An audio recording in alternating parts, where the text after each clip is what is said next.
নমস্কার বন্ধুরা, মাইতি বেঙ্গলি কুকিংয়ে সবাইকে স্বাগত। আশা করছি আপনারা সবাই ভালো আছেন। আজকে আবার চলে এলাম আবার একটা রেসিপি নিয়ে, আবার একটা ভিডিওতে। আজকে বানাবো লোটে মাছের একটা রেসিপি।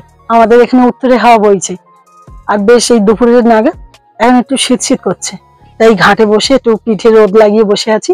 আর এদিকে লোটে মাছ নিয়ে এসেছি বাজার থেকে, সেগুলো কেটে পরিষ্কার করে রোদে দিয়ে রেখেছি। এই দেখুন এই লোটে মাছ, এই লোটে মাছের একটা রেসিপি বানাবো। ভিডিওটা দেখতে থাকুন, আশা করি আপনাদের সবার ভালো লাগবে। এবার আমি রান্নার কাছেই চলে যাব। এবার মাছগুলোকে একটু পিস করে নেব। মাছগুলো ধুয়ে পরিষ্কার করে নিয়ে চলে এসেছি। এবার মাছগুলোকে আমি একটু পিস করে নেব। এই লোটে মাছের ভাপা করতে কতগুলো উপকরণ লাগবে: পেঁয়াজ, আদা, কাঁচা লঙ্কা, ধনেপাতা ও রসুন। এইগুলোকে আমি আগে কেটে নেব। এবার পেঁয়াজগুলোকে আমি গ্রেট করে নেব, বাটলেও সুবিধা হয়, কিন্তু আমি এখানে গ্রেট করব। আর আদাটাকে বেটে নেব, আর রসুনটাকে বেটে নেব। এবার আমি লোটে মাছকে পিস করে নেব। বড় সাইজের লোটে মাছ আছে, আমি এই লোটে মাছকে বেশি ছোট করব না, আমি লোটে মাছগুলোকে 2 পিস করে নেব। আর প্রত্যেক মাছেরই একটা আঁশটে গন্ধ থাকে, তাই আমি ভাপা করার আগে আর মশলাগুলো বেটে নেওয়ার আগে একটু সামান্য লেবুর রস দিয়ে দেবো। যতক্ষণ মশলা বাটা হচ্ছে ততক্ষণ এইভাবে আমি রেখে দেব। দেখুন একদম বাটার মতনই হয়ে গেছে। এখানে আর একটা উপকরণ লাগবে, যেহেতু ভাপা বারবার বলছি, তাই এখানে সর্ষে লাগবে। আমি এখানে 1 চা চামচ ফুল 1 চা চামচ কালো সর্ষে আর সাদা সর্ষে নিয়েছি, ভালো করে ধুয়ে ভিজিয়ে রাখবো। প্রথমে আমি আদাটা বেটে নেব। আদা বাটা হয়ে গেছে, আর পেঁয়াজ বাটার সাথে আদা বাটাটাও তুলে নেব। এবার আমি রসুনটা বেটে নেব।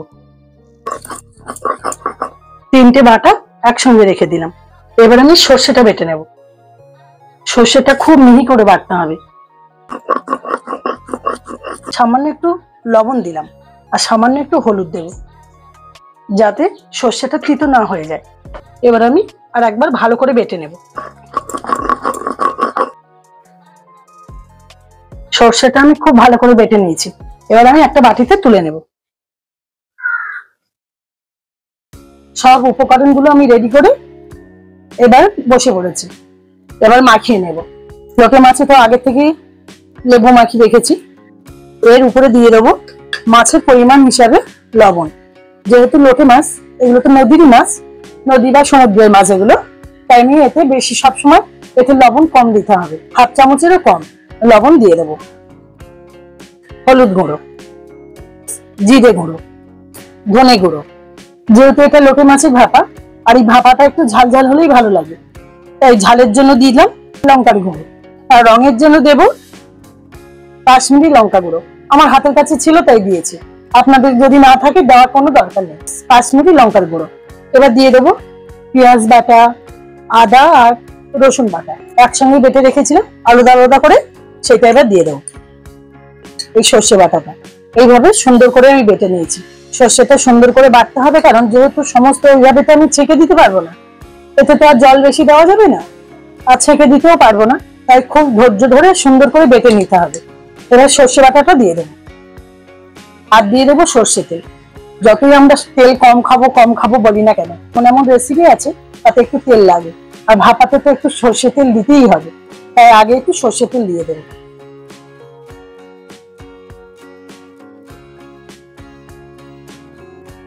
এবার আমি সমস্ত উপকরণগুলো দিয়ে মাছের সাথে আমি খুব ভালো করে মিশিয়ে নেব।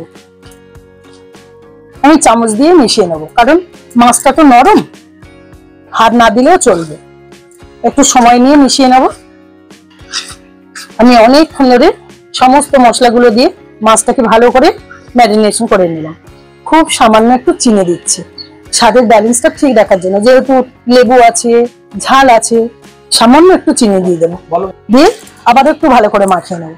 কড়াটা গরম হয়ে গেছে, মাছগুলো যাতে জড়ে না যায় এর জন্য কড়াইতে আমি একটু সর্ষে তেল দিয়ে দেবো প্রথমে, খুব সামান্য।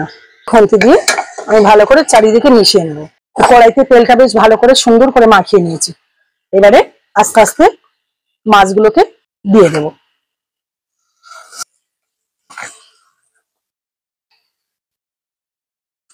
এবার মশলাগুলো সমস্ত মাছের উপরে আস্তে আস্তে করে দিয়ে দেবো। আর বাটিটার গায়ে যে মশলাটা লেগে আছে এটা ধুয়ে ওর উপরে জলটা দিয়ে দেবো। এবার এই জলটা আমি এর উপরে মাছের উপরে দিয়ে দেবো। আবার উপর থেকে একটু সর্ষে তেল দিয়ে দেবো। যেহেতু আগেই বলেছি ভাপা, তাই একটু তেলটা বেশি লাগবে, দিয়ে দিয়েছি, আর দিতে লাগবে না। এবার আমি কড়ার ডান্ডাটা ধরে, খুন্তি আর ব্যবহার করবো না, কড়ার ডান্ডাটা ধরে আমি একটু নাড়িয়ে দেবো। আর উপর থেকে এক একটা লঙ্কাকে 4 পিস করে নিয়েছিলাম, আর লঙ্কা চারাগুলোকে এবার দিয়ে দেবো। আর দেবো ধনে পাতা কুচি। এই রেসিপিটা সম্পূর্ণ লো ফ্লেমে করতে হবে, আর সময় নিয়ে করতে হবে। 15 মিনিট এইভাবে ঢাকা চাপা দিয়ে রাখলে রেসিপিটা একদম রেডি হয়ে যাবে।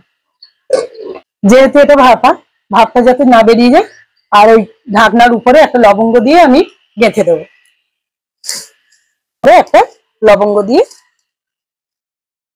ব্যাস, আমি 5 মিনিট মতন ঢাকা দিয়ে রেখেছিলাম। তার মাঝখানে একটু খুলবো, এরকম পজিশনে হয়েছে, তলায় যাতে না ধরে যায়। আমি তো এখানে খুন্তি দিতে পারবো না, তাই কড়াইটা দুধারে ডান্ডা ধরে এইভাবে নেড়ে দেবো। 15 মিনিট হয়ে গেছে, মাঝখানে একবার দেখিয়েছি, ঢাকা খুলে নেড়ে দিয়েছিলাম।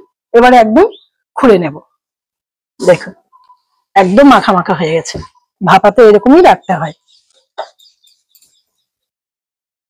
ঢাকা খোলার সাথে সাথে এত সুন্দর একটা সেন্ট বেরিয়েছে, কি বলবো আর, খুব সুন্দর গন্ধটা আসছে।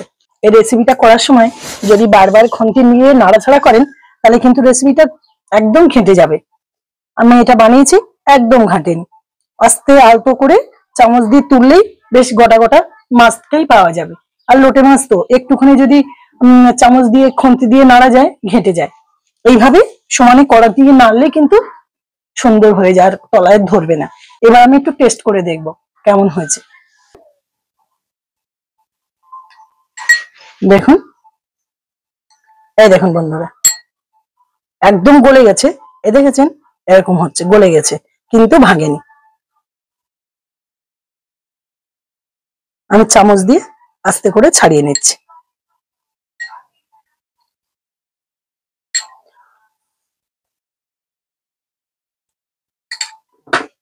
খুব সুন্দর টেস্ট হয়েছে। এইভাবে অবশ্যই আপনারা একদিন হলেও বানিয়ে খাবেন, তবে বুঝবেন যে কত সুন্দর লাগে। বন্ধুরা দেখলেন তো কত সহজে লোটে মাছের ভাওয়াটা তৈরি হয়ে গেল। শুধু একটু আয়োজন করতেই যে একটু সময় লাগে, না তো রেসিপিটা খুব সহজেই বানানো যায়, আর এত ভালো হয় খেতে। তা আপনারা যদি না বানিয়ে খান, বলা যাবে না যে কেমন সুন্দর লাগে। লোটে মাছের তো অনেক রকমই রেসিপি হয়, এই রেসিপিটা অবশ্যই আপনারা বানিয়ে খাবেন। আজ তবে আসি, দেখা হচ্ছে অন্য কোনো রেসিপি নিয়ে, অন্য কোনো ভিডিওতে। সবাই সুস্থ থাকবেন, ভালো থাকবেন, লাইক করবেন, কমেন্ট করবেন। টাটা। বলো, একদম খাঁটিনি। এই রেসিপিটা করার সময় যদি বারবার খুন্তি নিয়ে নাড়াচাড়া করেন, তাহলে কিন্তু রেসিপিটা একদম ঘেঁটে যাবে। আমি দেখুন, আমি এটা বানিয়েছি, একদম ঘাটেনি, আস্তে আলতো করে চামচ দিয়ে তুললেই বেশ গোটা গোটা মাছটাই পাওয়া যাবে। আর লোটে মাছ তো একটুখানি যদি চামচ দিয়ে খুন্তি দিয়ে নাড়া যায়, ঘেঁটে যায়। এইভাবে সমানে কড়া দিয়ে নাড়লে কিন্তু সুন্দর হয়ে যায়, আর তলায় ধরবে না। এবার আমি একটু টেস্ট করে দেখবো কেমন হয়েছে।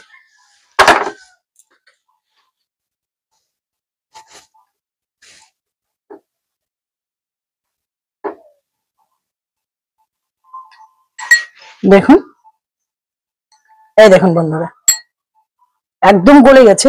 এ দেখেছেন, এরকম হচ্ছে, গলে গেছে কিন্তু ভাঙেনি।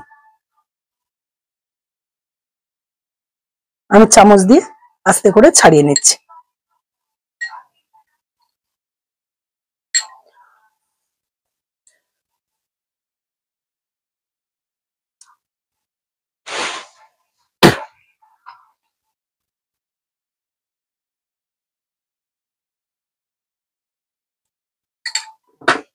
খুব সুন্দর টেস্ট হয়েছে।